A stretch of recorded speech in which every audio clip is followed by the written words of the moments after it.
Welcome back to the Oncology Journal Club podcast, brought to you by the Oncology Network. Today's episode is part 2 of our ESMO 2025 special. And yes, expect more bingo antics. I'm your producer, Rachel Babin, and I'm once again joined by our Journal Club dream team, Professor Craig Underhill, Dr. Kate Clarke, and Professor Christopher Jackson. Craig talks us through the key updates in GU and lung cancers. We also have a sneak preview of the upcoming London Global Cancer Week with Susie Stanway. For more information about the Oncology Network, including links to the abstracts discussed, head over to oncologynetwork.com.au. Thanks for tuning in. Let's get started. G'day. G'day. Kia ora. Welcome to ESMO Part 2, 2025. Professor Underhill, how are you? Good, thanks, Dr. Kate Clarke. How are you going? I'm scared about this today because normally I'm the one who's in control, but I'm going to be doing a bit of chatting about some of the lung and GU abstracts from ESMO. So, you know us, we'll be kind. Think of it like a job interview or a PhD defence. When you'll be kind to me. Professor Jackson, aka my ally, how are you down in Dunners? Kia ora. Well, we've had a bit of a weather fest these last couple of days. There's been snow, there's been hail, there's been unseasonal rains. It's almost like the climate's changing. No. Yeah. Seriously? Yeah, it's crazy. Anyway, Craig, I'm looking forward to ESMO Part 2 today and all of the Bratwurst jokes and pelvic radiotherapy analogies that you're going to be coming up with. So can you meet the standards set by the mercurial Dr. Clarke? Where do you want to start, Greg? From the sublime to the ridiculous? Well, I was just going to say, hope everyone enjoyed Part 1. And so, Part 2 will focus on some GU and lung. I'll probably start with the GU. Chris stole my thunder. Part 1, I was going to refer to the IM Vigor 001 trial, late-breaking abstract 8, looking at the role of ctDNA positivity and looking like that's predictive for using adjuvant immunotherapy in muscle-invasive bladder cancer. So I think that was one of the highlights of GU.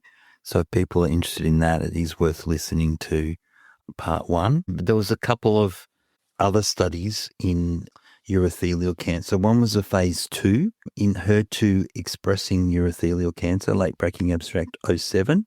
This was another new molecule for us to get our tongues around. Dasatamab vedotin plus immunotherapy, which led to almost doubling of overall survival in advanced HER2 urothelial cancer. So this was a phase 3 study comparing this new antibody drug conjugate, dasatamab vedotin, to gem and either cisplatin or carboplatin. The HER2 positivity rate in urothelial cancer varies in various reports, anywhere between 10 and 60%, but it's thought to be probably mostly at that upper range. So this included patients that had HER2 1 or 2 or 3 plus standard IHC. The progression-free survival was 13 months versus 6 months. It has a ratio of 0.36. And the overall survival was 31 months versus 16 months with hazard ratio 0.5. So pretty impressive results. The patients in receiving the dasatamab vedotin plus torelipumab experienced less grade 3 treatment-related adverse events than the patients who received standard cisplatin or carbo and gemcitabine chemotherapy. There was 4% peripheral neuropathy rate, more adverse events with raised hepatic function tests and hematological toxicity. So the authors concluded that this toxicity was manageable. Look, yeah. Couple of questions from me, Craig. The anti-HER2 agents in this population, have they been tested before rather than the monoclonal antibody drug conjugates, but trastuzumab and friends?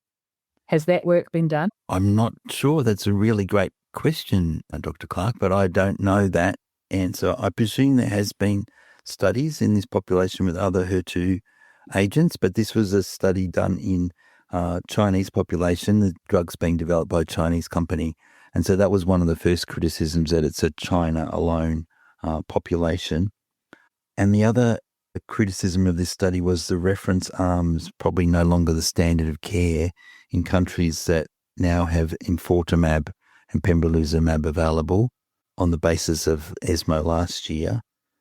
So it's a rapidly evolving field, and when the study was designed, the chemotherapy was the standard of care, but it's now actually been replaced, although not every market has access to the enfortumab.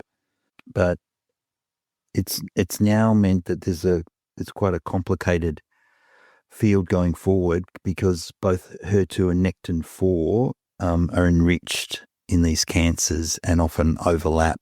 So patients who are HER2 positive are often Nectin-4 positive.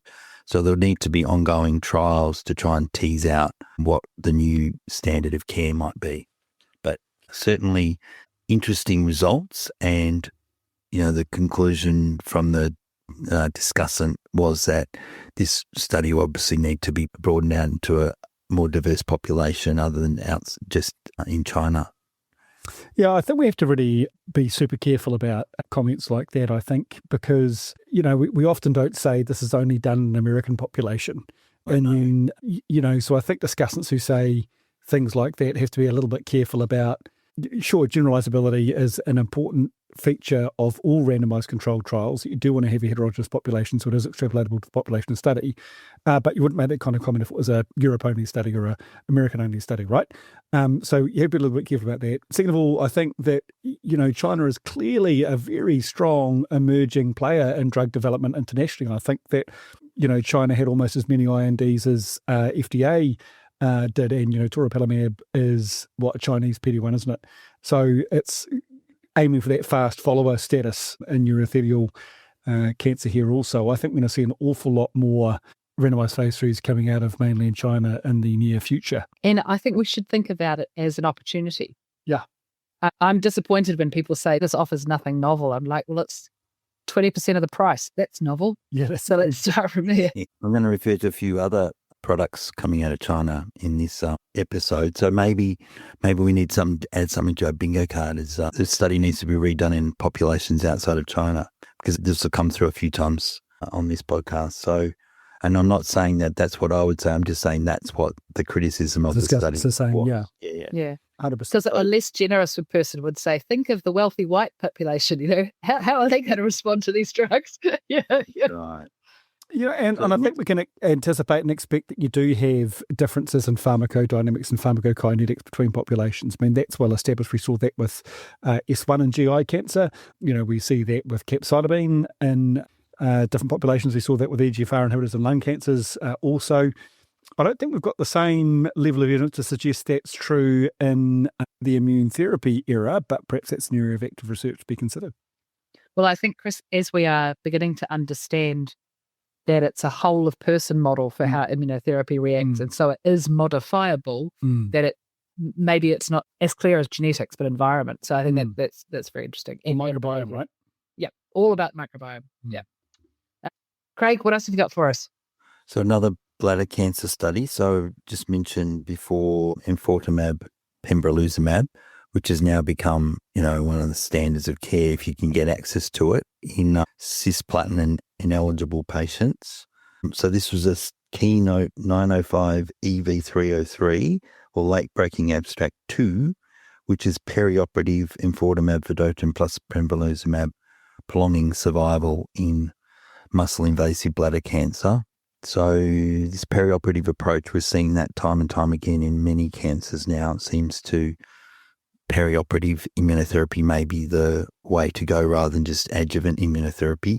So this was a study done in giving some preoperative doses of enfortumab vedotin and pembro before and after surgery in muscle-invasive bladder cancer, and had quite impressive results. So the headline results showed, in terms of event-free survival, it's not reached in the investigated arm, and in the control arm, 15 months, hazard ratios 0.4. So we obviously need longer follow-up to see the full survival advantage, but this looks to be very encouraging. Now, their there was, again, a difference in some of the toxicity.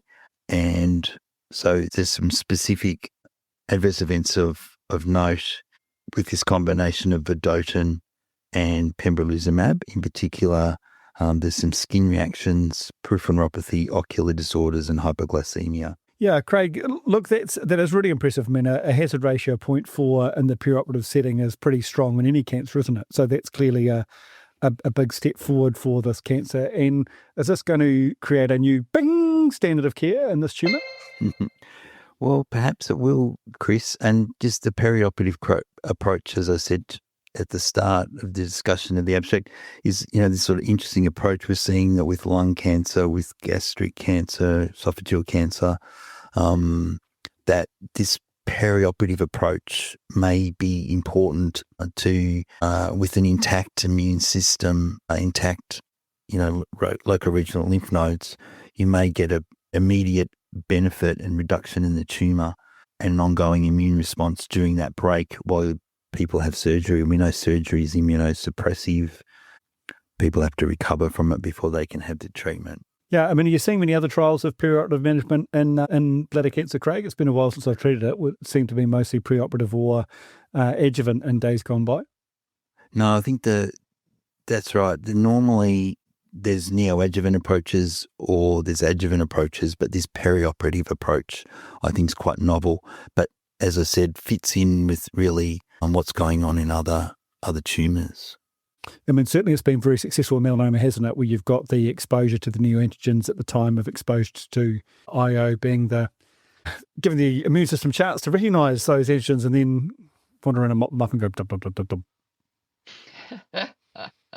Hungry enzymes, yes. Hungry enzymes. Showing my age a tad. Interesting, Craig. I still struggle with perioperative without an adaptive step because it just doesn't make any sense to me. If you can see what you've done, then surely you should change your behaviour as a result. That approach has been validated in melanoma, but I think that's still, there's a whole field ripe for the picking there, isn't it? With trying that approach in clinical trials in other tumours. Yeah, no, I think you're right. I think melanoma were brave and made the appropriate plan for the trial. And I think that's what we need to be thinking about when we're designing these trials rather than just chugging on and giving 12 months of the agent because that's what we do. Craig, is that all of GU? No, I've got a prostate cancer study. So this is looking at the role of enzalutamide plus ADT in biochemically recurrent prostate cancer, late breaking abstract 87. This is the EMBARK study. Headline results, overall survival benefit with hazard ratio of 0.59. So this is a big difference. So these are patients whose PSAs started to go up, but no radiographic evidence of metastases on conventional imaging after prostatectomy, radiotherapy, or both, with a doubling time of their PSA of less than 9 months. So this is now becoming an increasingly rare group of patients that have PSA going up, no evidence of recurrence, because many patients nowadays have access to a PET scan. And we know that in that population, PET scan detects metastases in about 80% of the time. So at the time this study was designed, there wasn't such ready access to PSMA PETs, but we know now that, about 80% of the time PET will detect metastases in this group. Nevertheless, this study showed a very impressive, was described the survival rate at 8 years. The survival rate is 78.9% for the patients receiving enzalutamide plus ADT compared to 69% for ADT alone. And then they looked at some secondary endpoints, time to first use of a new anti-neoplastic therapy, statistically significant, clinically significant benefit from adding enzalutamide to ADT, hazard ratio 0.37, time to first symptomatic skeletal event 0.39 hazard ratio, progression-free survival on first subsequent therapy also showed clinical benefit with a hazard ratio 0.56. So really showing that for patients who don't have detectable metastases with the rising PSA less than 9 months, this is certainly a valid approach. Craig, can we go over things slowly again? Yeah, So this trial, patients weren't PMSA staged. Correct, because Correct. that wasn't the standard when that was designed. At the time. Do you think that in the day of PMSA PET scans, that this outcome is still, that those patients who have not got PMSA PET positive disease but do have an elevated PSA will benefit from enzalutamide, etc.? Or do you think that they are a different group of people? Or do you want to hazard a guess? Yeah, well, I don't know that the trial could ever be repeated and have the 8-year follow-up. I think that's the problem, Kate. So, yeah, it's an interesting question. But I think now we screen people out using the PET scans, and so we can then give them whatever is appropriate therapy based on whether they have loco-regional recurrence. And if they haven't had radiotherapy, they might have that. Or if they've got metastatic disease, then they might be started on ADT plus either an oral agent or may even receive chemotherapy 6 rounds at that time to maximize their response. So it's going to be a rare population. So men with rising PSA, truly negative metastatic disease on PET. I think this probably does, given those results, it would be hard not to discuss that with the patient. So if you put them on ADT, they have many side effects, including loss of sexual function. There was an arm in this study with just the enzalutamide alone without the ADT. It didn't do as well, but they still did better than nothing. And so in the discussion, they talked about, well, maybe that for some men, the single agent is actually a valid approach as well. But there was an Australian-New Zealand urological group study, ANZUP 1303, the ENZA-RAD trial, which was negative. So that was adding enzalutamide to radiotherapy in high-risk, localized, locally advanced prostate cancer. So they didn't do the ADT, but it was just a single-agent drug, and it was a negative study. So it was presented at the meeting as well. So individualizing care and discussion at an MDT. It's a lot, isn't it? It's like, there's so many. I haven't treated prostate cancer for a long time, and it just seems like it's getting more and more complicated and niche. And the radiation oncologists tell me they can retreat things they've treated before to some unbelievable high dose of phase. They can do it again. Yeah. There's still some oncologists that treat every cancer. Yeah. And I think that's getting harder and harder to be able to do. Stay up with it. What was the median overall survival in the enzalutamide study, Craig? It's the overall survival at 8 years. So it wasn't median overall survival wasn't presented. They presented the overall survival at 8 years. It was 78.9 versus 69.5. Yeah, wow. So, you're talking about years and years and years on these drugs, treatment, Craig. Mm-hmm. So, that's a huge burden of follow-up that has to be managed. But also it brings into stark focus those chronic low-grade toxicities as well. Some people say that a month of grade 1 toxicity is worse than a single day of grade 3 toxicity. So, almost that toxicity area under the curve thing. Do they have any patient-reported outcomes there? Oh, they will have collected that, but I didn't see that. Not reported yet at this stage, yeah. Because when you're talking about that length of follow-up, it starts to be the question, what's it like in terms of patient experience, really, which is often not well captured by that grade 3, 4 stuff. Exactly. Prostate cancer's catching up with breast cancer there, Kate. Yeah, so I was just contemplating too, if you've got a patient, what did you say, 70-something% of patients with you for 8 years, that means you'll have a significant length of people who are with you for longer. You are effectively their family physician.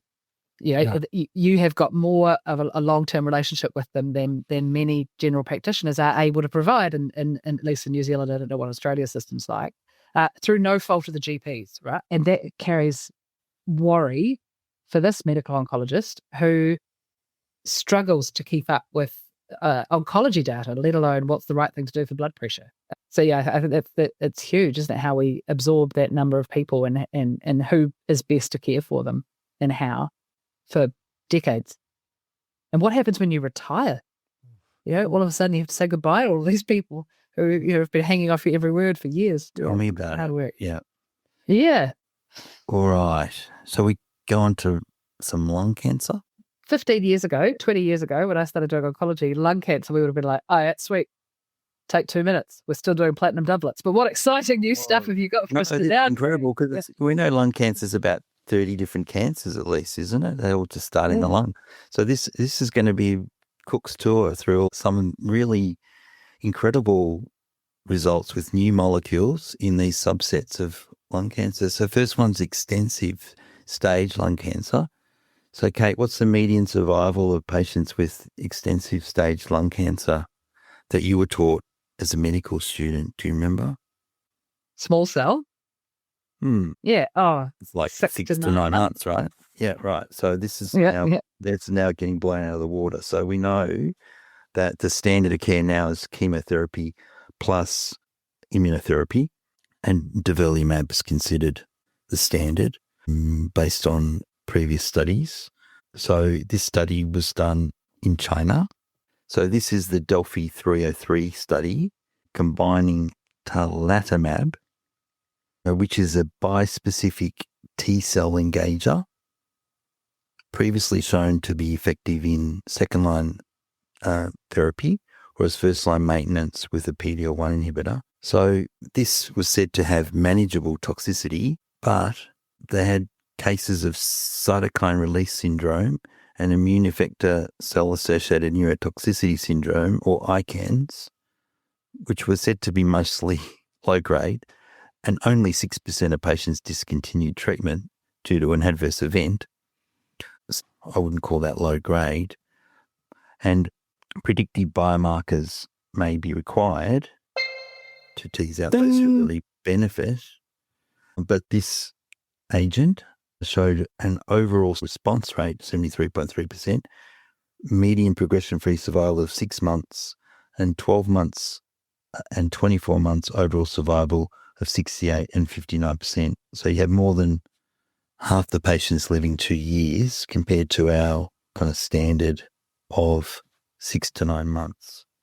So, well, Craig, and how much of that is down to patient selection and how much of that is due to the age of that's right. the control? No, because it's a phase 2 study. Phase 2, right? So you don't have a comparative arms. That's the problem, isn't it? But I sort of tease out because these new drugs that are coming out of China, there's biotechs, and they look to be highly active, and where they actually fit in the treatment paradigms remains to be seen with future studies, especially based on those phase 2 results. So, Craig, in New Zealand, we don't have access to biospecifics in medical oncology. I think the haematologists may have some, but we don't have any in medical oncology. Are they available in care in Australia at all? I don't think any are PBS listed, but there's certainly many clinical trials with biphasic monoclonal antibodies. So the major centres will be starting to get some experience with these now in Australia? And the regional centres as well. Regional centres as well. And the larger regional centres that have the capacity and capability to manage those side effects.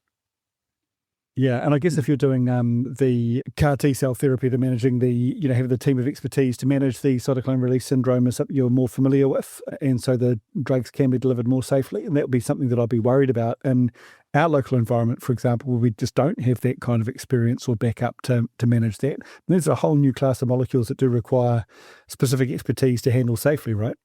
Yeah, but that's always been the case with all, medical oncology clinical trials. Like everything you're doing is new with new drugs is new, and you need to learn in the site initiation visit how to manage the side effect. And you look at firstly at the feasibility, whether you got the systems in place to manage it before you sign up for the trial. You follow a protocol with tables with how to manage the toxicity. There's medical monitors available. So, that's why trials are safer than probably just when the drug comes to market, and then you have to learn how to use it. Being involved in the trials gives you that hands-on experience and safety net, I think, to learn how to use these new drugs. That's a really good point about one of the advantages of doing clinical trials, right, in terms of developing local expertise in a structured and safe way. I think that's a really good point. Yeah. But I think also that we have to think of these as packages. So the management of potential toxicities has to be an important part of any, hey, this new cool drug is funded, I want to give it. Have you got the appropriate setup to be able to look after the patients? I love the science of these. Hey, T-cell, meat, cancer. It's fantastic. This is my skill set as introducing people. So I feel kinship with these molecules. I also cause confusion and discombobulation amongst people I'm trying to help. So cytokine release syndrome. Yeah, but that's right. This is a new thing, ICANS and CRS. So I presume you guys use EviQ. EviQ's become the Australian. Yes, and they do have a link. Yeah. Yeah, they do. So, I mean, that's the one-stop shop for how to do things, how to deliver drugs, how to manage the side effects. And so, again, there's good treatment guidelines and algorithms in there, contextualised for the supportive care drugs that are available in Australia, and teaches you how to manage patients. And we ram home to primary care physicians, ED physicians, that's the one. If they remember anything from our talks, use the EviQ website. It's easily available on any computer or phone, and you can look up, about the drugs and what to do. All right, rapid fire, Professor. Okay, rapid Quick fire. votes. Quick votes. Yeah, we'll stop asking questions. We'll just start heckling now. So, late-breaking abstract 4, Harmony 6, out of China. First line, ivonescimab plus chemotherapy, improving progression-free survival in squamous non-small cell lung cancer. So this is a biphasic PD-1 VEGF, was combined with chemo compared to tislelizumab and chemo. So remember, we used to use bevacizumab sometimes for squamous cell carcinomas. There was a lot of trials done. So this is a biphasic PD-1 VEGF inhibitor with interesting results in this population. The duration of response, 11 months versus 8 months for the tislelizumab chemo. Hazard ratio for progression-free survival, 0.55. So again, the criticism inevitably was this is in a China alone population. The study need to be repeated, and it's just probably a small clinical benefit. So, but Craig, with the bispecific antibodies, why is that fundamentally different than just combining two drugs? I mean, they're comparing atezolizumab to a PD-1 VEGF bispecific. Why aren't they comparing it to atezo with Avastin, for example? Well, they probably could, but that wasn't an arm of the study. Do you think fundamentally that the bispecifics are different to combining two drugs? Yeah, I know. It's a good question. I would guess there's probably, in theory, they're interacting in the tumour environment together. I don't know. Chris, do you know? No, I don't. I'm genuinely interested because I think part of the problem is that studies are done by companies with a view to patent life, okay? Of course, that's capitalism. That's how they work. But you're not getting a fair comparison of, PD-1 versus PD-1 with VEGF. That's, to me, that design of that study. But what they're doing is PD-1 versus bispecific, which is PD-1 VEGF, as opposed to doing PD-1 VEGF with bispecific PD-1 VEGF. So not really testing the innovation of the bispecific. I don't think it's a genuine comparison. And that's where academic group studies become more important, I guess, isn't it? Where they do ask those more meaningful questions. And it's difficult to invest money in R&D if you're not going to get a return on it. Yeah. Almost doubling the progression-free survival, 11 months versus 6 months. Interesting molecule. Maybe there needs to be bispecific versus the two drugs individually. Yeah. No, I suspect bevacizumab alone is not going to create that difference. Right. No, not the same, but perhaps in combination. Professor? One of our favourite new drugs in breaking abstract 5, the Optitrope Lung 04 study, sacituzumab tiromotecan. I think we've had sacituzumab tiromotecan. We've had other sacituzumabs. This is for pre-treated EGFR mutated non-small cell lung cancer. So the standard there, people fail EGFR inhibitors would be chemotherapy. In this study, following progression on EGFR tyrosine kinase inhibitors, a progression-free survival of 8 months versus 4 months, has a ratio 0.49. Overall survival not reached versus 11 months, has a ratio 0.6. Craig will kick himself when he hears this back to himself, because he did just say patients fail therapies. Patients don't fail therapies. Therapies fail patients. But it comes out of our mouths all the time. You did just then, yeah. Oh. I know you're always having me on about it. You'll hate it. I apologise for that. So there was clearly a subset of patients that didn't appear to derive benefit. So we need more biomarker-driven refinement. Oh, biomarkers! And it was well tolerated with no unexpected or clinically limiting adverse events. Bing, bing. And it was done in China, so maybe need to be repeated outside of the Chinese population, Bing. according to the discussant. It just goes to show how many studies are coming out of there, right? It's a huge number. Yeah, clearly an amazing pipeline. I think it's probably dominant pipeline now. And then very quickly, 2 negative studies, the DREAMER R3, which was an Australian-led study in mesothelioma, looking at the role of addition of durvalumab to chemotherapy in treatment of mesothelioma. So in the past, there's suggested to be benefit, but there was an underrepresentation of patients with epithelioid disease. And this was a study that mostly had patients with epithelioid disease, needed to be stopped early because of poor recruitment, but it's essentially powered enough to show that there was no significant difference in overall survival or median survival. And the other negative study, I think it's important that we do mention some negative studies. This was Skyscraper 03.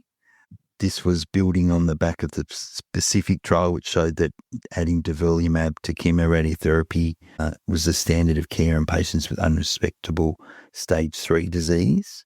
And this was a trial that wanted to take that approach, but add a TIGIT inhibitor, tiragolumab. Tiragolumab. Thank you. And Stress on the third. It showed no benefit. So the conclusion was better biomarkers are needed. So they weren't ready to throw the drug out of the pipeline, but they went down the better biomarkers are needed route. So my 2 reflections on that is I'm surprised they haven't given up on tiragolumab yet, because it's been a lot of negative stuff. And the second one is mesothelioma is lungs, pancreas, isn't it? It's just heartbreakingly sad. They try and we just can't. Thankfully, we may have seen the peak of meso now that the asbestos exposure is falling. So that's it. It's interesting ESMO for lung and GU. What do you think you'll do differently as a result of this ESMO, Craig? Well, I think the perioperative bladder cancer study may change practice if those drugs are available. I think I'd like to have some clinical trials available with some of those other new agents in lung cancer.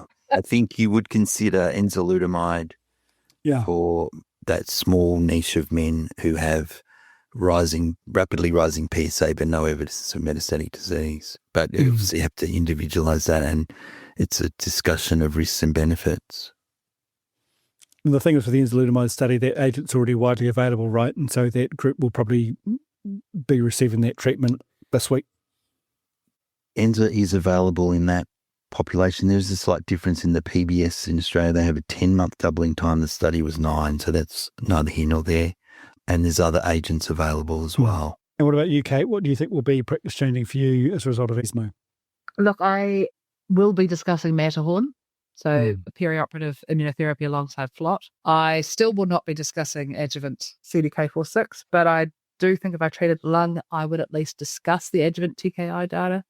I think we're missing a trick with that. I think it's just suppressive therapy, and we're getting it into people before they get too sick when they relapse. And if it was cheap, then I'd be treat it like tamoxifen. I'd give it to everybody. I wouldn't have a problem with that at all. But it's just that they're not cheap. Anyway, that's my... They're very expensive. And of course, the pregnancy and breast cancer study as well. Yeah, no, that's very exciting. So it is safe to have a baby after a breast cancer diagnosis. That's really important, even if you have to pause your endocrine therapy. Yeah, I think that's massive. And like you, I thought DFLOT was, again, probably practice changing for most people in that tumour type. Adding an extra 6 to 7% is what the third big advance we've had in perioperative management of gastric cancer in the last 15 to 20 years. So I think that's a really big step forward that'll change our practice. I agree with you. The breast cancer study will be really informative to an important group of people. And I think enzalutamide as well, Craig. I think given that it's a really available, well-known drug, will fast forward things into the clinic quite quickly too. I'm really interested to hear feedback already on the melanoma 9-year overall survival data as well in the adjuvant setting of Nivo versus high-dose IPI. Given that sentinel lymph node biopsy positive melanoma is still a very common situation, how people are going to interpret that lack of overall survival in that stage 3 situation, whether or not people are going to consider the lack of overall survival important when you consider the morbidity of relapse. Certainly it's a conversation I've already had in clinic with people a couple of times already. So certainly a lot to come out of this ESMO. It's been a really good ESMO, I think. There's been a lot of new trends coming with bispecific antibodies, and also a lot of good studies seen coming out of mainland China. We're going to have to watch them as a rising power in terms of drug development and the power of Chinese pharma, particularly, for example, the UK is having a lot of problems with its regulatory environment, and so pharmaceutical companies are leaving the UK at the moment. So the landscape is certainly changing out there now. It's great to have such an informative conference which influences our practice so much. What's the change in the UK, Chris? This was regulation or Lancet Oncology recently, whereby a couple of drug companies have said that they will leave the UK if they don't up the reimbursement for drug price in the UK. And I think 2 companies already have said they're looking to leave the UK, so that could be potentially very significant. I would need to go back and read the article before I would use the names of those companies on a podcast, but that's impactful. If companies aren't getting revenue, they're disinvesting from a market in terms of R&D. Okay. And there's been some regulatory changes in Europe as well, which I've heard makes it less attractive to do work there as well. And so there's an expectation that there'll be significant pivot to Asia Pacific, actually. I think so. Meanwhile, New Zealand continues to try to shoot itself in the foot when it comes to drug development and the environment to deliver clinical trials. New Zealand has the opportunity right now to position itself once in a generation of being New Zealand Inc. single point of entry for clinical trials, and they are doing their best to stuff it up. So there's a number of people out there at the moment trying to unpick that destruction. Good luck to them. Oh, so Chris, that's ESMO in the bag. What are you looking forward to next? Well, look, there's a couple of good things. Speaking of the rise of China, I'm heading to the Chinese Anti-Cancer Association meeting in a couple of weeks. And after that, I can't wait for London Global Cancer Week. And with that in mind, CJ, here's your pre-conference interview with Susie Stanway. So I'm with Susie Stanway, who is the co-convener for London Global Cancer Week. G'day, Susie. How are you? Good. Thank you very much for having me on. Good. Hey, so how long has London Global Cancer Week been around for? So it's a meeting that's running this year for the 7th year in a row. It started in 2016 as an annual day meeting, which we ran for 3 years at the Royal Society of Medicine. And then Mark Lodge came along and saw what it could be due to the interest that we'd had in what we were doing, and then became a week of meetings, which this year will be held between the 24th and the 28th of November, and will hopefully feature between 50 and 60 hosts talking about what they're doing. So are they hosts from all over the world, or does everyone actually physically get together in London? So it's mainly a virtual platform, which we feel is important to democratise access both of those presenting and those attending. And we want to hear from people who are affected, and from a wide range of people from around the world across the cancer continuum, and also from people doing interesting work around the sort of cross-cutting domains of what affects ability to improve cancer outcomes. So what sort of events would people expect to see during Global Cancer Week? So there will be some events which detail sort of traditional things that you might see at an international cancer meeting, so maybe some latest data presented. But I think the important thing about this meeting is that we appreciate that the majority of the world's cancer deaths happen in low and middle income countries, and we want to make sure that these people that are mostly affected have a seat at the table, and that we hear from them and that we learn from them. So I think that there's huge amounts that we can learn from each other. I want to hear about what interesting work is going on around patient navigation in Nigeria, so that we can take those learnings and import it into our country. I want to hear from people that might not otherwise be able to get to other international cancer meetings, either by virtue of the fact that they can't get a visa, it's challenging, or that they haven't got financial resources to attend these meetings. Yeah. So I think it's basically about that. It's about hearing about what really matters, hearing from the majority of the people around the world that are affected, and making sure that it sort of creates space, I suppose, for holistic discussions and improves coherence in global cancer policymaking and shifts this sort of issue of cancer up the development agenda. So whereabouts can people find more information? So we have a website. If you just Google London Global Cancer Week, you will see. I think another of the USPs of this meeting is that it's free to host a meeting. It's free to attend a meeting due to the different time zones, because we hope that we appeal to people around the world. Meetings are recorded so people can attend and watch retrospectively if they're interested in something. And it should be a really interesting week, and we're most grateful to the people that take time out to get involved and people that tune in to listen. So a free meeting covering global oncology cancer, hosted largely online, but was available either at the time or later to download, and learning about what sort of cancer control initiatives are happening from all around the world. Sounds pretty cool. Yeah, no, it's really exciting. Okay. And we want to hear from multilateral institutions and what's happening at the global level, but we also want to hear about incredible things that are happening that you might not otherwise hear about, and how we can all learn from that. Okay, so go to your favourite search engine and check out London Global Cancer Week, and we'll put a link to that in the show notes too. Thanks for coming along, and all the very best for this year's meeting. Thank you so much. Awesome. Craig, what's on your agenda? Oh, to go and have a lie down after going through all those abstracts, I think. It's always lovely to share some time with the Kamātua. It's the elders of our group. Sorry, Are you Craig. calling an elder? That's a bit of a dear. debt respect, Craig. It was very much, and I'm still just in my 40s, so I will lord it over you. And Only just 40, Craig, Kate. That's right. yeah, only just. And then in my own, I'm starting to gear up for San Antonio. So first time I've been away for a long time to Texas. Please let me in, and I'm really looking forward to that. Yeah. Anyway, what a wonderful long episode that was. Chris is going to go off to another meeting. Craig is going to have a lie down, and I might have my dinner now, I think. So, matua, everybody. Tēnā koe. Tēnā koe. Bye, bye, bye. Bye. Thank you for tuning in to the Oncology Journal Club podcast, proudly brought to you by the Oncology Podcast, part of the Oncology Network. For healthcare professionals seeking regular news updates and insightful discussions, we invite you to join our community at oncologynetwork.com.au. Your free registration includes a complimentary subscription to our weekly publication, the Oncology Newsletter, a valuable resource to stay updated on the latest advancements in the field. We value your input and welcome your feedback and paper recommendations via our social media channels, email and website. Your insights help shape the conversation and drive the direction of future episodes.